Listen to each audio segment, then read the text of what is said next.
What is going on, guys? I am back in town after a 1-week trip in Hawaii. I was literally in Vegas yesterday, in Hawaii on Saturday. Today's a Monday. This will be my first video posted on this channel. I have a lot to say about traveling and things that I just want to say for myself for the future, and just other things that people might want to know. Unfortunately, I'm not gonna take the time and make this a super fucking fancy video with editing and popping up number 1, number 2, number 3, things like that. I could do that, I know how to do that, but I'm just not gonna do that. So I'm just gonna get on here and talk. I'm currently on a bike ride, actually. And soon I'll get off and I'll just have a chat with y'all once I get down to the park. But it feels good to be home. My family's actually still in Hawaii. I left a little early. So I left on a Sunday. It was July 13th, 2024. And I returned yesterday, which was, I believe, July 20th, 2024, because I think today's the 21st. I'll have to check those dates. But definitely yesterday. I was just returned yesterday. Really was a tough day because our plane left Vegas. We went from Hawaii to Vegas, and then Vegas back to where I live. And our plane left Vegas at 6:45 a.m. So all of yesterday I only slept like 2 hours. But last night I slept like normal. Keep in mind, Hawaii is a 5-hour time difference, you know, so it was really a big adjustment. I'm still adjusting. I was really tired today. But let's get to the bulk of the video. Let's get to the content, the things that I learned. Number 1, travel lightly as you can. Travel as lightly as you can. Don't pack a bunch of unnecessary stuff. I packed 3 pairs of sandals, for example. You just don't need to do that, you know. I was trying out some sandals because I had just bought a bunch of them. And so I think it's reasonable that I packed 2 pairs, but 3 pairs was going overboard.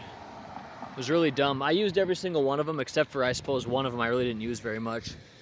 But yeah, that was just a mistake to pack so much stuff. I packed enough clothing. I don't really have any regrets about the amount of clothing I packed. I did laundry 2 times when I was there because we stayed in an Airbnb. So that's just a huge benefit of having an Airbnb versus a hotel. When you have a hotel, it's just, you don't have access to that many times. You could go do it, you know, you could go pay for a laundromat if you wanted. But historically, I just never have done that. I've always just packed enough clothes so I can use what I have the whole time. But I was in Hawaii and I don't actually own, let's say, 8 pairs of shorts. I just don't. I own like probably 4, you know, so that was kind of a thing where it's like, well, I had to do laundry, you know, I just did. And it was great. It's nice that it was available. So that is number 1, pack lightly. Really pay attention to what you're doing, and only pack things that you're gonna need. Okay. Number 2, I actually got over some major flight anxiety. I used to be really scared about various things with flights. I've actually suffered from anxiety. I should almost have an entire different channel on that, because I completely conquered it. I beat it. I used to have just the dumbest thoughts. I used to have thoughts such as, what if I can't breathe on the plane? You know, I used to have thoughts like that. Or, geez, what if I won't be able to pee on the plane? Things like that, like various things I used to think. And it turns out that, you know, I proved that, yep, there's no problem. They definitely figured out the whole humans can breathe on the plane thing. You've never heard of anybody just choking on his own breath on a plane. Dumbass thought, but that's what anxiety does, is it comes up with all kinds of stupid things. And the peeing on a plane, okay, I will admit, I would way rather pee on the ground instead of a moving object at 550 miles an hour. But guess what? You can still do it. It still works out. It still goes. Is it sometimes bumpy? Yeah, sometimes. But guess what? You can still start peeing even though it's super bumpy, you know?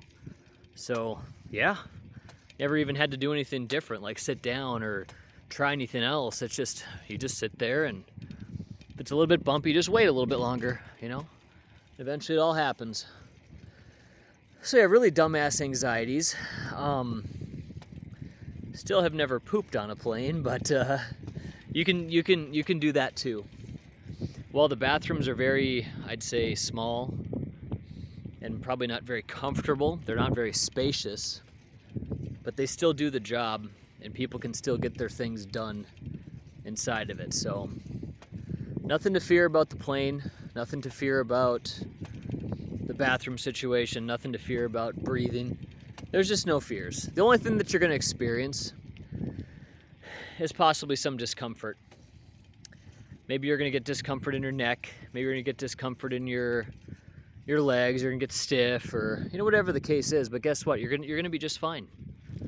You're going to be just fine. Humans are made to take a whole lot more than that. Why don't I get off the bike here at this point of the video? Oh, okay. So anyways, it was a really good experience, and it's an experience I think everybody should have, and that's just traveling. You should travel, and you should take a long flight somewhere. Everything's on the table for me now.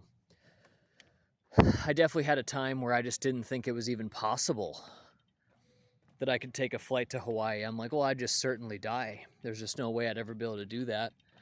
Even going to Vegas, I'm like, well, that's 2 hours, even though I've done it before. I'm like, man, that's 2 hours. I don't know if I can do that, The mind can play major tricks on you.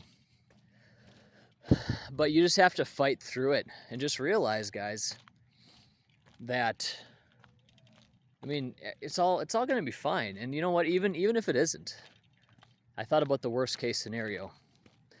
Let's say the plane crashes, or I have a massive panic attack and I feel terrible the entire trip, or whatever you guys want to think about. Well, here's the thing. I've already made it halfway through my life, possibly more. That's already a success. If it all ends, that's just the way it is. We all got to go sometime anyway. You can't hide from the world like that. You're missing out. You really are. You're missing out, and you really should be doing more than that. Okay, I got to take this call here in a little bit, but we're going to keep the video going. We're going to keep the video going here for a bit while I finish up. I feel like I had a whole lot more to say here. That's why I don't just want to end it right now. Let me think what I can all do and say here. I just got really distracted by that call. Okay, the next thing, number 3. With all of that stuff said, flying is actually a bunch of shit. It's actually just a bunch of crap the way it all works out. Like, they cram me up in this small little plane.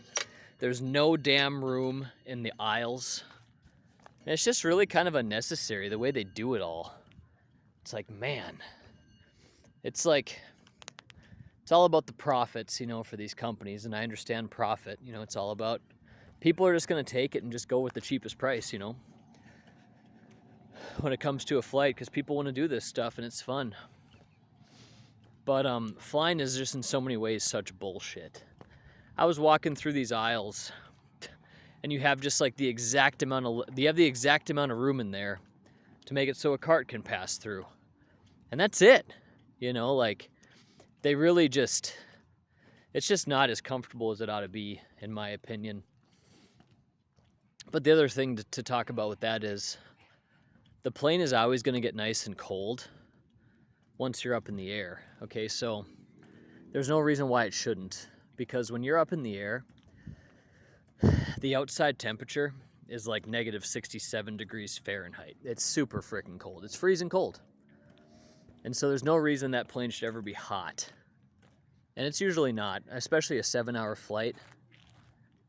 I mean, any flight, once you get going, it's never like absurdly hot or nothing like that. It just isn't. That's just not how that works. I looked into, for example, astronauts, you know, when they go to Mars or something like that. Well, they figured out how to make the temperature good the whole time, you know, so it doesn't overheat in there or get too cold for those guys. It's all been figured out by the smart people out there. Okay. What else can I say here? I'm just struggling because I had all kinds of things on my mind. And now it feels like it's not all coming to me while I finally tape the video. Here's something I can say. Okay, so never think that you can only feel good if you're at home. That was another one of my anxieties, and it was, what if I get sick or what if I don't feel good? I'll need to go home. That's not true. You can go anywhere to start feeling better. If you start feeling crappy, when you're in Hawaii, Saudi Arabia, Japan, just go back to your hotel. You can call that your safe spot, you know? But the best thing to do with anxiety is just don't even think about any of that shit. There's no such thing as a safe spot. You're fine all the time, you know? And I never felt any anxiety at all on this whole trip. Even when there was massive turbulence on the plane when we were taking off from Denver to Hawaii, and it felt like, oh my gosh, this plane's gonna get ripped in half. I'm just gonna die. I had these thoughts of like, geez, I had the bright idea to go to Hawaii, and here I am, I'm gonna frickin' die. My brother stayed home, he's gonna live. I'm like, man, that's what I was planning on doing, staying home too. I decided to go because my family was planning this trip, you see. Well, I decided to go, and I'm really glad I did. But I remember thinking to myself, like, I'm gonna frickin' die, and that's just gonna be the end of my story. But I kind of had a period where I just let go, and I was like, you know what? If that's what happens, that's what happens. Then I started to think, I'm like, you know, how often do you hear about planes crashing? I'm like, you just really don't. It's really safe, and flights are very safe. So keep that in mind. It's gonna be safer for you to fly somewhere than it is to drive. I think safer to fly than it is to drive to work even. You know, I mean, people have these crashes all the time in cars. But I'm just gonna call this part 1. And as more things come to me, I'll probably make a part 2, because I learned a lot of things. Let me finish with one other thing. If you're going with a bunch of people, be patient with these people, because it's very hard to line up everyone's interests and wants and desires to get things to work. Another thing, just on that same note, is that everybody has their own separate anxieties. You're not the only person that has problems. Everybody has issues and questions and things like that. So, all right, guys, that's all I'm going to say for now. Probably a whole lot more to come. All right, guys, talk to you later.